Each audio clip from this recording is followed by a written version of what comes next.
Bem-vindo ao Café com Cavanha. Estamos com Carmen Migueles, diretora da Cimbalen Consultoria, professora pesquisadora da EBAP, Fundação Getúlio Vargas. O nosso tema é a influência da cultura na gestão de riscos. Boa tarde, Carmen Migueles. Boa tarde, Cavanha. Obrigada pelo convite. É um prazer. Muito obrigado. Carmen, por favor, a questão de incidentes, acidentes, são mais frequentes a depender da cultura ou independem da cultura? São fortemente correlacionados. Então, tem uma série de estudos globais que, comparando culturas, provam que as culturas como a nossa, que tem maior distância de poder, quer dizer, uma distância maior entre Estado e sociedade, entre o topo e a base da organização, e forte aversão à incerteza, tem muito mais acidente do que países que têm menor distância de poder e menor aversão à incerteza. Então, para você ter uma ideia, se a gente trata os dados da ILO, nós temos uma média de 16 vezes mais acidentes por hora trabalhada do que o Canadá.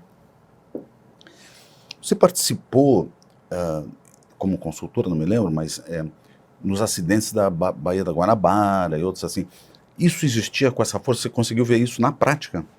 Sim, na verdade, na época nós fomos estudar isso, porque você conhece o pessoal da Petrobras, cultura de segurança para eles é um valor, e a Petrobras investe muito nisso. E havia uma pergunta naquela época, por que apesar de tudo que a gente já investiu, por que esses acidentes aconteceram? E aí, na época, o gerente-geral da refinaria do Paraná falou, olha, esse problema é de cultura. Porque ele falou, a gente já fez tudo que a engenharia poderia fazer por isso. E aí ele contratou um diagnóstico que nós começamos lá na Repar, depois a gente fez um trabalho em Capuava, depois fomos para São José dos Campos e escrevemos um livro sobre como a cultura nacional influenciou a coordenação interna, gerando aquele contexto onde os acidentes acontecem. E a própria Petrobras patrocinou um livro que foi resultado desse trabalho e comprou uma série de exemplares para usar internamente naquela época. O nome do livro você tem de cabeça? Criando o Hábito da Excelência. Da Fundação Getúlio Vargas já ou não era? Não, na verdade foi a Petrobras na época que escolheu a editora e a gente fez com a Quality Mark. Okay. Agora, Carmen, saindo um pouco da questão de gestão de acidentes, essa diferença de cultura, a questão de produtividade, a questão de treinamento, aprendizado, também tem relação com a cultura? Sim, nós temos feito uma série de pesquisas na FGV, por exemplo, no Brasil se diz que a nossa competitividade, a nossa produtividade são ruins porque nós temos problemas de educação e investimento em infraestrutura. Um aluno meu agora, recente, terminando o doutorado, um executivo do BNDES, decidiu testar essa hipótese de acordo com as nossas pesquisas. Pegou a série histórica de investimento em educação, e o Brasil já investe por aluno acima da média da OCDE, pegou a média histórica de investimento em infraestrutura e correlacionou com a base de dados do ranking global de competitividade. Não há nenhuma correlação. Isso, na verdade, é consistente com os trabalhos vencedores do Nobel de Economia do Oliver Williamson e da Elinor Ostrom, que olham para as instituições, para a qualidade das instituições como críticos, e tem um trabalho do Zach Knack que prova que confiança ou propensão a confiar é a variável que mais explica produtividade, competitividade, inovação e segurança.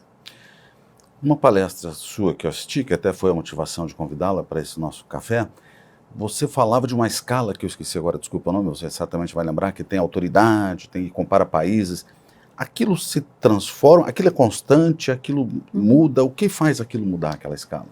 Então, aquela escala, na realidade, ela não muda muito, tanto que aquela escala, que é a métrica de cultura comparada do Geert Hofstede, foi uma encomenda da IBM para o Hofstede em 1968. A IBM queria entender por que uma ordem que era editada na matriz chegava tão diferente nos 50 países que a IBM operava na época.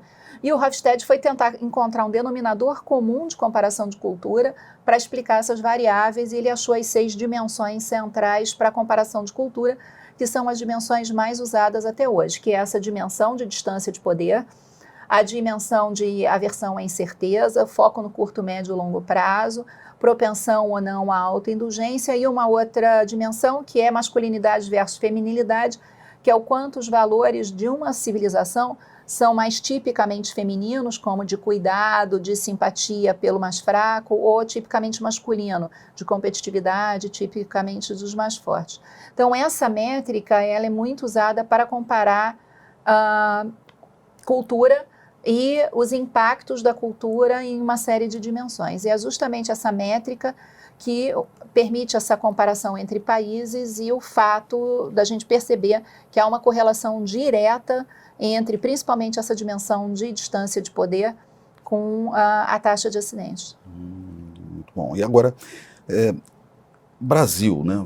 Focando um pouquinho em Brasil, quer dizer, as condições que a gente tem hoje, qual seria o trabalho de casa, olhando todos esses aspectos que você levantou, para o Brasil fazer um desenvolvimento estruturado, uma melhoria do seu processo cultural frente a essas demandas e desafios que a gente vai ter pela frente? Cavanha, eu acho que a gente tem tudo para dar certo. Quando a gente olha para os países nesse ranking, aquela cultura, aqueles fatores que estão ali, que podem ser ativos intangíveis, né, que aumentam a promessa de entrega de valor futuro, ou passivo intangível, que reduz a promessa de entrega de valor futuro, eles são valores dos indivíduos, estão ligadas a uma identidade cultural profunda. Para a gente, não. Nós olhamos para os fatores de cultura nacional que produzem esse resultado e a gente diz, mas não é possível. Ninguém concorda com isso, ninguém acha bom.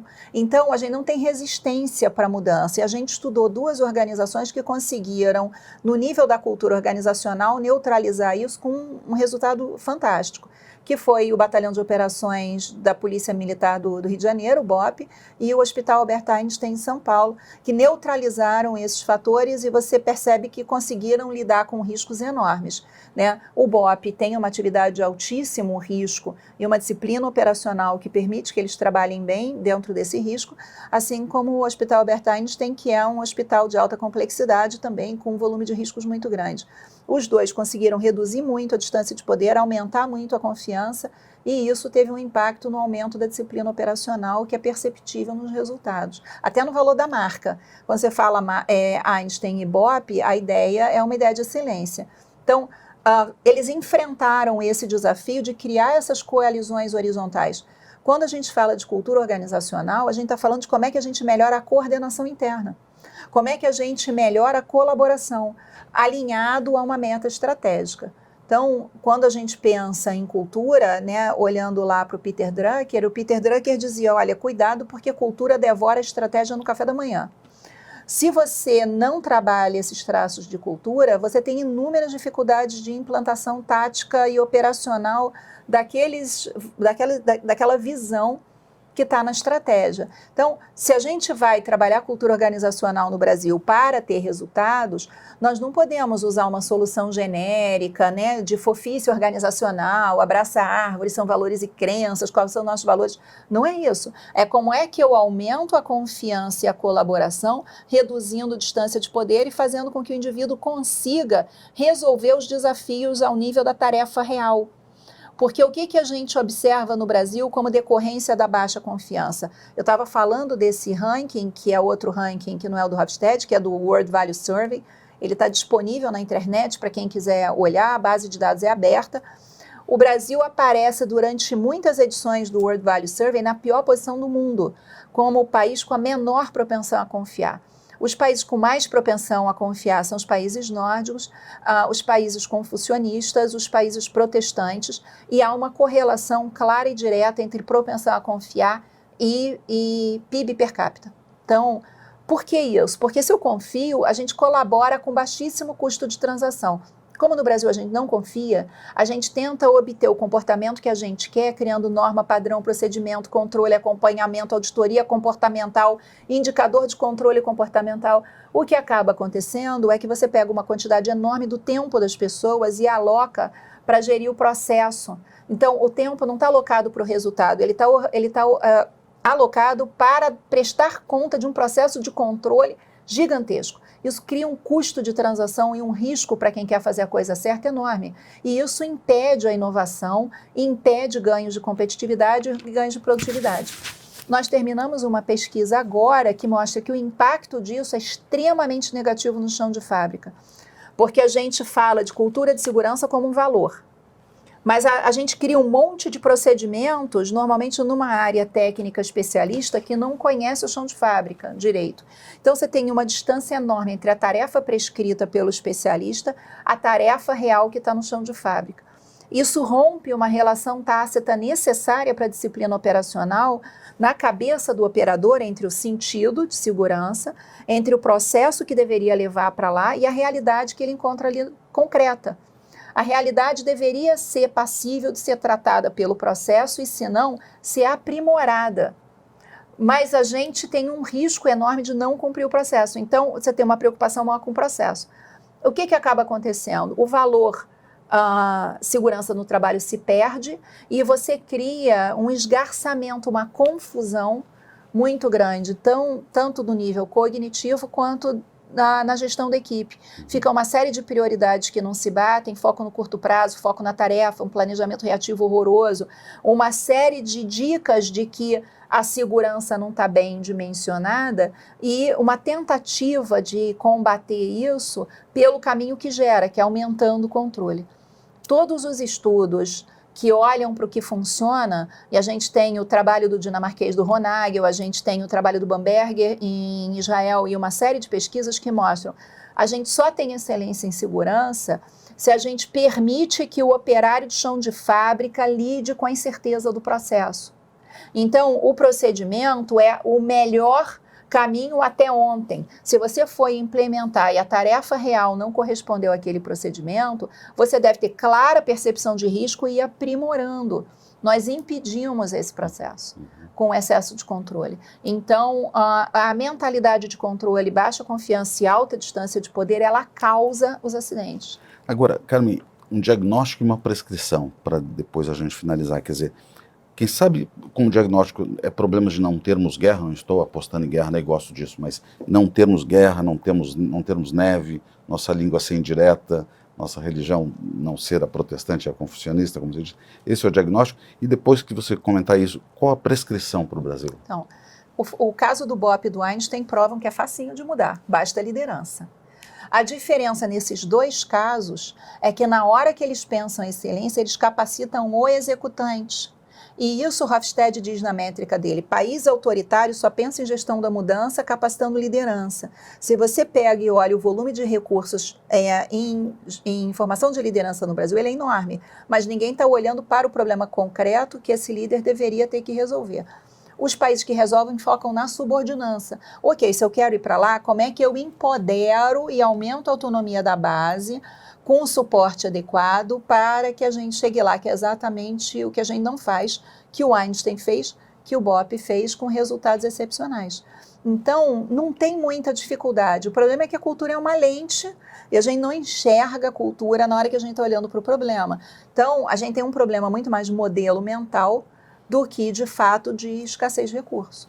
Então, isso é uma ótima notícia, né? Ótima notícia. Então, você é otimista com o Brasil? Muito.